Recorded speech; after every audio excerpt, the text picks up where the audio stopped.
जय श्री श्याम। आज डिस्कस करेंगे हम बीएससी सेकेंड ईयर और BSc BEd second year paper second unit first और लेक्चर 10 रहेगा। और आज हम गैसों के मोलर विशिष्ट ऊष्माओं के बारे में डिस्कस करेंगे और मोलर विशिष्ट ऊष्माओं के बारे में रिलेशन को भी क्या है आज हम फाइंड करेंगे। तो स्टार्ट करते हैं भी गैसों की मोलर विशिष्ट ऊष्माएं, मोलर स्पेसिफिक हीट। अब ये मानिए भी मोलर स्पेसिफिक हीट किस कंडीशन के अकॉर्डिंग निकालेंगे। भी ये मान लो आपके पास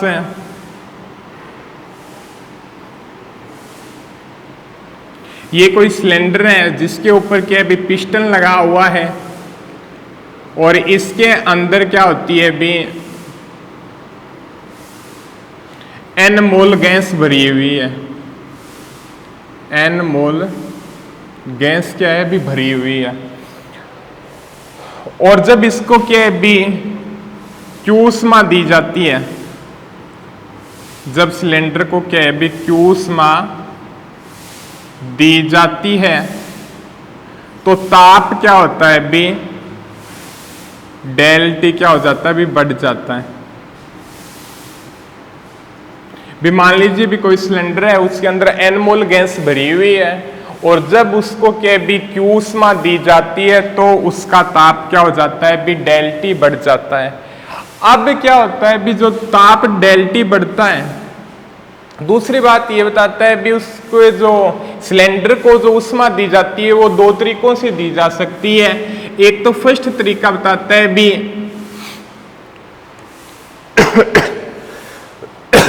फर्स्ट कंडीशन तो बताता है भी गैस के आयतन को नियत रखकर, और दूसरी कंडीशन ये बताती है भी गैस के दाब को नियत रखकर। भी कहने का मतलब ये बता दिया भी कोई पिस्टन है उसके अंदर N मोल गैस भरी हुई है, जब उसको Q ऊष्मा दी जाती है तो उसके टेम्परेचर का मान क्या होता है भी इंक्रीज होता है। और किसी सिलेंडर को दो प्रकार से ऊष्मा दी जा सकती है, एक तो गैस के आयतन को कांस्टेंट मान के और एक है भी गैस के दाब को क्या भी कांस्टेंट मान के। अब एक कंडीशन ये आती है भी दोनों के कारण जो टेम्परेचर में वृद्धि होगी, दोनों के कारण जो टेम्परेचर में क्या होगी वृद्धि होगी, वो क्या होती है भी अलग अलग होती है, डिफरेंट होती है। ठीक है, तो इसके कारण हमारे पास दो विशिष्ट ऊष्माएं होंगी। एक तो फर्स्ट ऊष्मा हो जाएगी भी आपकी नियत आयतन पर विशिष्ट ऊष्मा, और सेकंड हो जाएगी नियत दाब पर विशिष्ट ऊष्मा। ठीक है, अब इसके बाद में हम नियत आयतन पर विशिष्ट ऊष्मा की वैल्यू को फाइंड करेंगे, नियत दाब पर विशिष्ट ऊष्मा की वैल्यू को फाइंड करेंगे। और एक जब ये बताता है भी जब एक कंडीशन और दी जाती है भी मोलर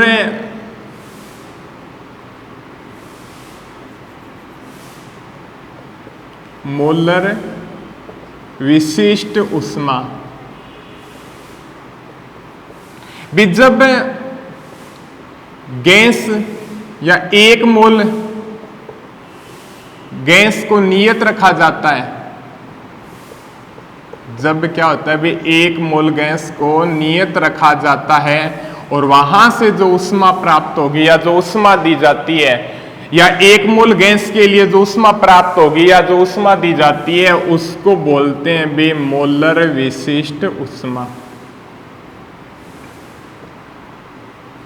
सिर्फ कंडीशन क्या होगी, एक मोल गैस के लिए होगा जो यूज होगी, या वो जो गैस क्या हो भी एक मोल हो तो वहां पे क्या होगा भी मोलर विशिष्ट ऊष्मा बोलेंगे उसको। अब डिस्कस करते हैं भी एक फर्स्ट नियत आयतन पर विशिष्ट ऊष्मा और फिर सेकंड करते हैं भी नियत दाब पर विशिष्ट ऊष्मा।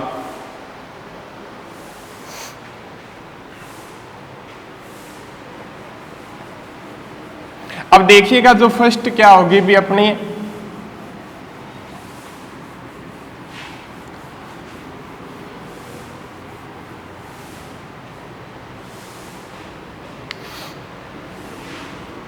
फर्स्ट नियत आयतन पर गैस की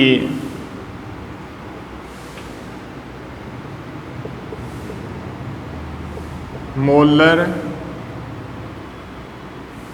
विशिष्ट ऊष्मा, जिसको डिनोट करते हैं भी अपने CV से। ये क्या चीज होती है अभी, ये बताता है भी नियत आयतन पर, डेफिनेशन से भी इसकी जो दी हुई है, जो टॉपिक दिया उसके अकॉर्डिंग लिखेंगे। नियत मोलर है तो 1 मोल के लिए होगी, नियत आयतन पर 1 मोल, नियत आयतन पर 1 मोल गैस के लिए ताप 1 केल्विन या 1 डिग्री सेल्सियस बढ़ाने के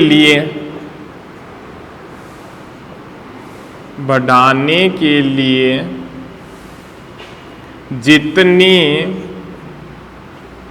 विशिष्ट ऊष्मा दी जाती है, या भी 1 मोल नियत आयतन पर 1 मोल गैस के लिए ताप 1 केल्विन बढ़ाने के लिए विशिष्ट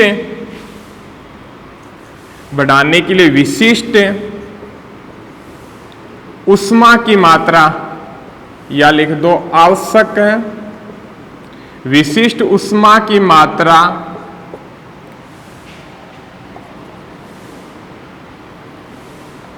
नियत आयतन पर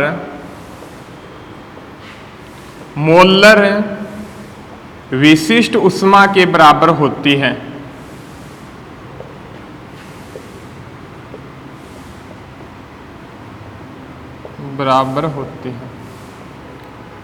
दोबारा देखिएगा अभी नियत आयतन पर, ठीक है, 1 मोलर विशिष्ट ऊष्मा होगी, जो मोलर का नाम आ गया तो 1 मोल गैस के लिए, 1 मोल गैस के लिए ताप 1 केल्विन या 1 डिग्री सेल्सियस बढ़ाने के लिए आवश्यक विशिष्ट ऊष्मा की मात्रा, या जितनी ऊष्मा दी जाती है या जितनी ऊष्मा की आवश्यकता होती है भी इतना टेम्परेचर बढ़ाने के लिए, वह चीज क्या होती है, नियत आयतन पर मोलर विशिष्ट ऊष्मा के क्या होती है भी बराबर होती है। या दूसरी तरीके से हमें जो फॉर्मूला होगा वो क्या हो जाएगा भी अपना भी, ये मान लो भी नियत आयतन पर वॉल्यूम क्या है भी कांस्टेंट, 1 मोल गैस के लिए भी वॉल्यूम कांस्टेंट मानो, और 1 मोल गैस के लिए डेल्टी टेम्परेचर इंक्रीज करने के लिए मान लो Q1 ऊष्मा दी जाती है, Q1 ऊष्मा दी जाती है, तो नियत आयतन पर मोलर विशिष्ट ऊष्मा क्या हो जाएगी, CV इक्वल टू क्या हो जाएगा B del T upon Q1। ये फॉर्मूला हो जाएगा बी क्या है भी नियत आयतन पर 1 मोल गैस के लिए भी डेल्टी टेम्परेचर बढ़ाने के लिए, 1 मोल गैस का डेल्टी टेम्परेचर इंक्रीज करने के लिए Q1 ऊष्मा दी जाती है, तो नियत आयतन पर मोलर विशिष्ट ऊष्मा क्या हो जाएगी, CV equal to Q1 upon del T. अब आगे देखिएगा भी, ये तो फर्स्ट हो गया फॉर्मूला। अब नियत दाब पर क्या कंडीशन होगी,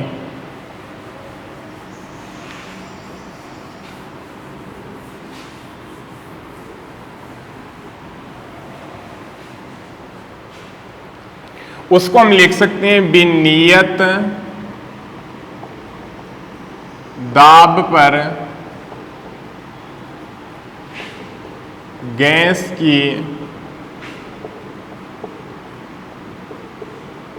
मोलर विशिष्ट ऊष्मा Cp, दाब है तो प्रेशर लगा दिया। ये क्या हो जाएगी भी डेफिनेशन से लिख सकते हैं भी नियत दाब पर 1 मोल गैस के लिए ताप 1 केल्विन या 1 डिग्री सेल्सियस बढ़ाने के लिए आवश्यक ऊष्मा की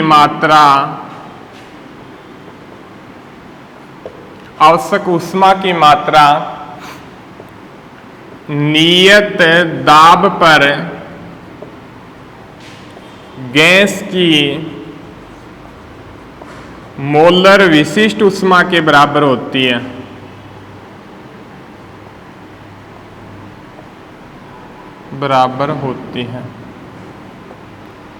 ये आ गया भी नियत दाब पर 1 मोल गैस के लिए ताप 1 केल्विन बढ़ाने के लिए जो आवश्यक ऊष्मा की मात्रा होगी वो क्या होगी भी नियत दाब पर मोलर विशिष्ट ऊष्मा के बराबर होगी। भी इसको बोल सकते हैं भी क्या हो जाएगा, मान लो कि भी प्रेशर कांस्टेंट है, ठीक है, और ये मान लो भी 1 मोल गैस के लिए प्रेशर क्या है भी कांस्टेंट है, और 1 मोल गैस के लिए टेम्परेचर को इंक्रीज करने के लिए भी डेल्टी टेम्परेचर इंक्रीज होता है, उसके लिए उसको क्या दी जाती है भी Q2 ऊष्मा दी जाती है।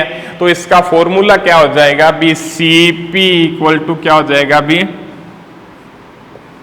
Q2 डेल्टी, ये चीज आ जाएगी। अब ये हो गया भी एक तो अपने पास क्या आया था भी Cv क्या हो जाएगा भी Q1 डेल्टी नियत आयतन पर गैस की मोलर विशिष्ट ऊष्मा, और एक Cp Q2 डेल्टी नियत दाब पर मोलर विशिष्ट ऊष्मा। मोलर नाम आया तो 1 मोल गैस के लिए। अब फाइंड करेंगे Cv और Cp के मध्य रिलेशन।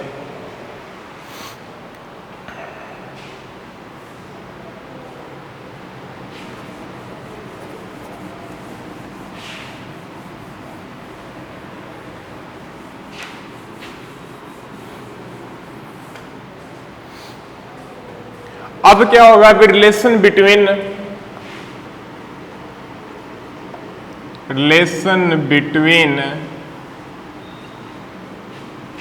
Cv and Cp।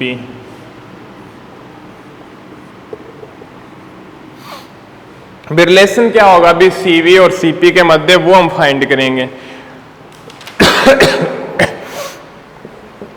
अब क्या बताता है भी आपको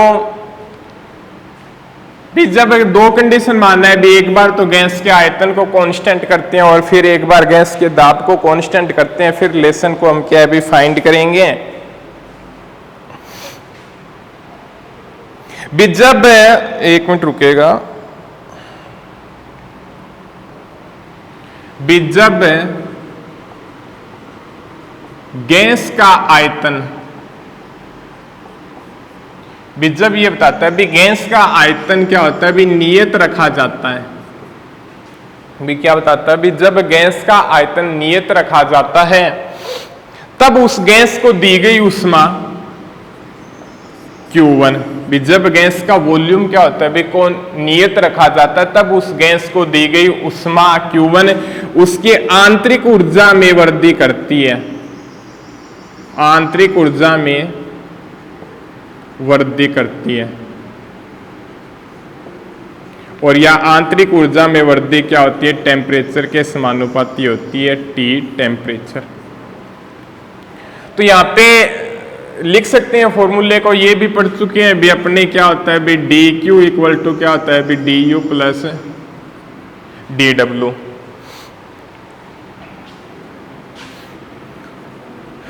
डी क्यू क्या हो जाए D U plus P D V, और वी वॉल्यूम क्या है, कांस्टेंट है, तो चेंज ऑफ वॉल्यूम क्या हो जाएगा, जीरो हो जाएगा। डी क्यू इक्वल टू क्या हो जाएगा बी डी यू। ठीक है, तो यहां पे जो क्या हो जाएगा भी, ये किसके इक्वल हो जाएगा भी, दी गई उष्मा Q1 क्या होती है भी, आंतरिक ऊर्जा में क्या करती है भी, वृद्धि करती है। Q1 equal to del U आ गया। अब उसके बाद में क्या है बी, फाइंड कर लो रिलेशन गैस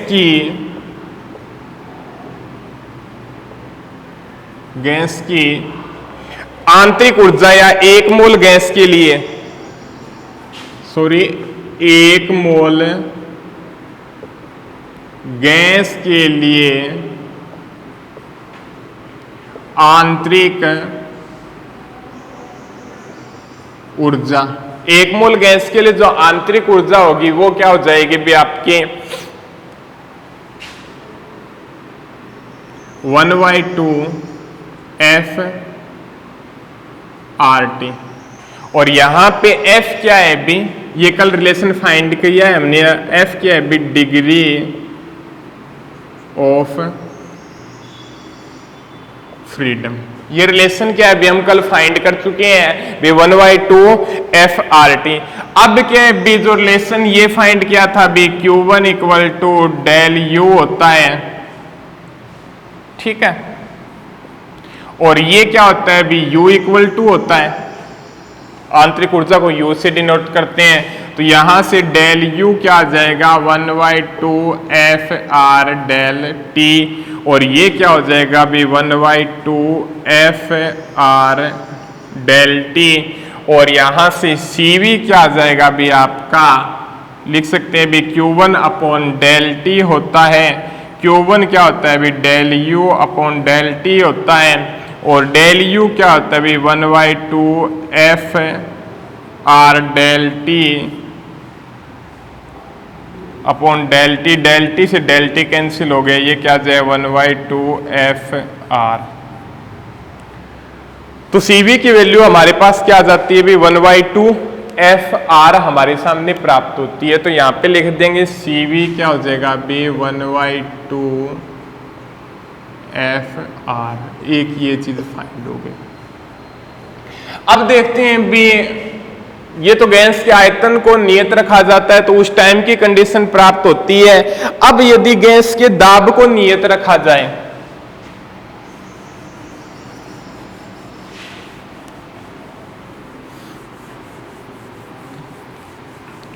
अब मान लीजिए गैस के दाब को नियत रखा जाए, गैस का दाब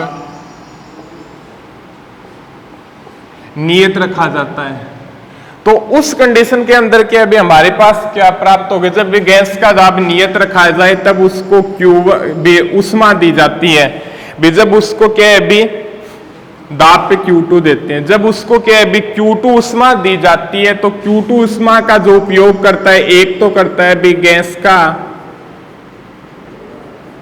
प्रसार करने में, दूसरा उपयोग करता है भी गैस की आंतरिक ऊर्जा में वृद्धि करने में। भी जब गैस का दाब क्या होता है भी नियत रखा जाता है, तब उस कंडीशन के अंदर उसको Q2 ऊष्मा दी जाती है। तो एक जो गैस का प्रसार करने में यूज करता है और गैस की क्या है भी आंतरिक ऊर्जा में वृद्धि करने के लिए क्या है भी वो यूज करता है। और यह आंतरिक ऊर्जा में वृद्धि क्या होती है भी टेम्परेचर के समानुपाती होती है, भी टेम्परेचर इंक्रीज होगा। अब एक बात हमारे पास स्पष्ट रूप से सामने आती है भी, ये जो भी भी जो मोलर विशिष्ट उष्मा निकालते हैं भी गैस के क्या है भी कुछ उष्मा देख करके अभी उसको टेम्परेचर को इंक्रीज करते हैं। तो टेम्परेचर को इंक्रीज कराने के लिए भी किसको उष्मा ज्यादा देनी पड़ेगी, तो हमारे पास स्पष्ट रूप से जान सकते हैं भी टेम्परेचर इंक्रीज कराने के लिए दोनों में से उष्मा किसको ज्यादा देनी पड़ेगी, तो उष्मा किसको ज्यादा देनी पड़ेगी भैया, उष्मा कौन सी ज्यादा देनी पड़ेगी, सीपी को ज्यादा देनी पड़ेगी। भी यहां पे क्या होगा भी सीपी फैक्टर को क्या होगा भी सीवी से क्या होगी भी ज्यादा देनी पड़ेगी। भी मोलर विशिष्ट उष्मा के अंदर बताता है भी जो गैस दी हुई है उसका टेम्परेचर इंक्रीज करवाने के लिए कौन सी कंडीशन के अंदर उष्मा ज्यादा देनी पड़ेगी, तो भी इस कंडीशन के अंदर क्या है भी उष्मा ज्यादा देनी पड़ेगी, क्योंकि यहाँ पे एक तो प्रसार करने में वेस्ट हो जाती है और बाकी क्या आंतरिक ऊर्जा में वृद्धि करने में फिर यह टेम्परेचर इंक्रीज होता है। बट उस कंडीशन के अंदर सारी की सारा क्या होती है भी ऊर्जा टेम्परेचर इंक्रीज करने में दी जाती है। तो यहाँ पे विशिष्ट उष्मा किसको ज्यादा देनी पड़ेगी भी सीपी को ज्यादा देनी पड़ेगी, फिर जब हो गया भी टेम्परेचर इंक्रीज होगा। अब यहां से भी ये अब यहां पे इसका रिलेशन फाइंड कर लेंगे। गैस के प्रसार में किया गया कार्य डेल डब्ल्यू होता है। डेल डब्ल्यू किसके बराबर होगा, पीडीवी। और जो Q2 उष्मा जो यूज होगी वो किसके अंदर यूज होगी, एक तो गैस का आंतरिक ऊर्जा में वृद्धि करने पे del U plus del W प्रसार के अंदर del U plus P DV, और ये चीज प्राप्त हो गई। और एक होती है भी गैस समीकरण क्या होती है भी आपकी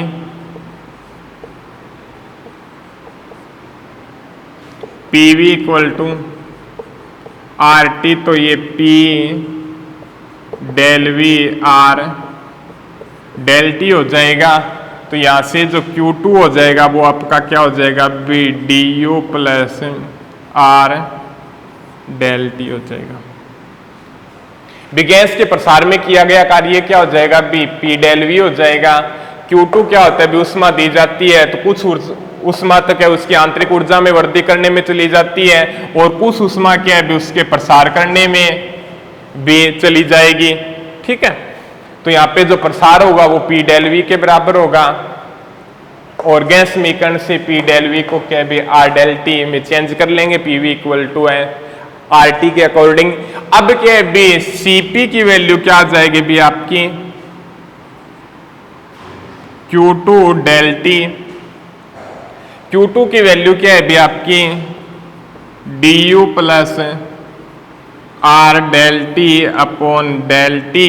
तो यहां पे सीपी क्या आ जाएगा भी आपका del U upon del T plus R, और del U upon del T किसके इक्वल होता है बे, एक रिलेशन फाइंड किया था अभी अपने, जो सीवी था वो Q1 अपॉन डेल टी था, और Q1 क्या है उसके अंदर del U plus del T के इक्वल होता है। तो यहां पे क्या आ जाएगा B del U upon del T CV plus R आ जाएगा।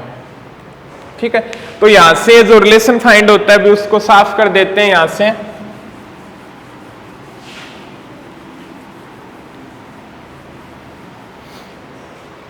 तो ये क्या आ जाएगा भी सीपी सीवी प्लस आर, और CP minus CV equal to R, और ये संबंध कहलाता है मेयर रिलेशन। ठीक है, CP minus CV equal to R. और एक रिलेशन और फाइंड कर सकते हैं भी दोनों के अंदर, सीवी क्या होता है भी आपका 1/2 एफ आर होता है, सीपी क्या होता है बी सीपी क्या हो जाएगा बी आर प्लस सीवी, तो आर सीवी क्या हो जाएगा बी आपका 1/2 एफ आर। तो सीपी क्या हो जाएगा बी आपका 1 प्लस F/2 आर, या सीपी क्या हो जाएगा भी आपका F+2 लिख दो, एक ही बात रहेगी, और R। तो ये भी क्या होता है, BCV की वैल्यू हो जाएगी, ये CP की वैल्यू हो जाएगी, और ये CP माइनस CV का क्या हो जाएगा, भी रिलेशन हो जाएगा। और आगे पढ़ेंगे भी एक परमाणु, द्विपरमाणु और त्रिपरमाणु गैस के लिए मोलर विशिष्ट ऊष्मा अगले लेक्चर के अंदर।